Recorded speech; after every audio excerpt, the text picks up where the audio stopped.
If I were to ask you off the top of your head the difference between all the different choices for making a pie dough, would you be able to explain it? I think it's kind of confusing, but if you are looking at recipes side by side, you can break it down by the ingredients. The names can be confusing, everything from brise to short dough, neutral, enriched, etc. And even the terms mealy and flaky are a little confusing. So let me compare 3 basic doughs for a pie, your top 3 choices, really, and how by looking at the ingredients you can decide what kind of crust you want to make and what purpose it serves. A basic pie dough is made with flour, fat, water, and salt. A cream cheese crust has fat, which is both butter and cream cheese, flour, heavy cream, apple cider vinegar, and a little bit of leavener in the form of baking powder. An enriched dough, which is the one that is being demonstrated here, is made with flour, sugar, the fat is butter, and there is egg yolk and a little bit of milk. To enrich a dough means that more sugar or fat is incorporated than the basic dough. In no way, shape, or form are the ingredients in these 3 basic doughs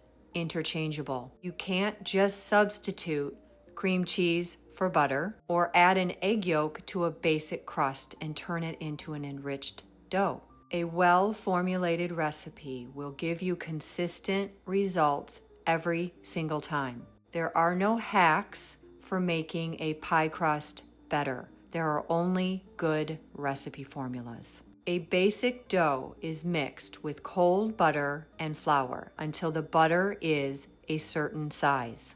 The larger the butter, the flakier the crust, and the smaller butter, the mealier it is. Flaky crusts absorb more moisture and a mealy dough resists moisture.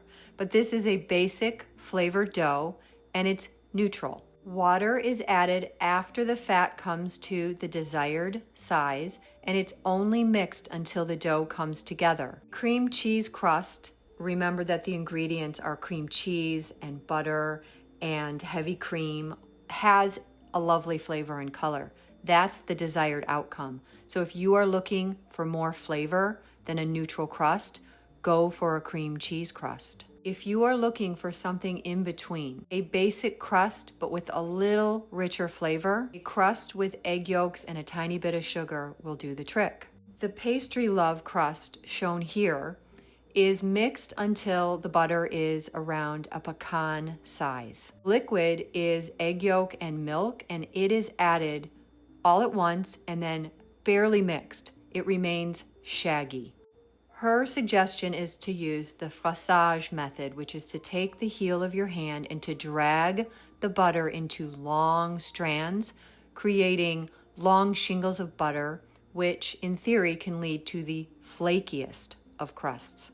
In all cases, you are mixing a dough, rolling it out and placing it in a tin, chilling it overnight, and then either freezing it wrapped tightly or blind baking it or using it for your final pie. So going forward, you will be able to read any pie crust recipe using the ingredients and identifying what they do inside the dough. If it doesn't satisfy your need, rather than doing substitutions, you are going to find a different recipe formula that gives you the outcomes you're looking for. Think like an ingredient and you will have the power to decipher any recipe.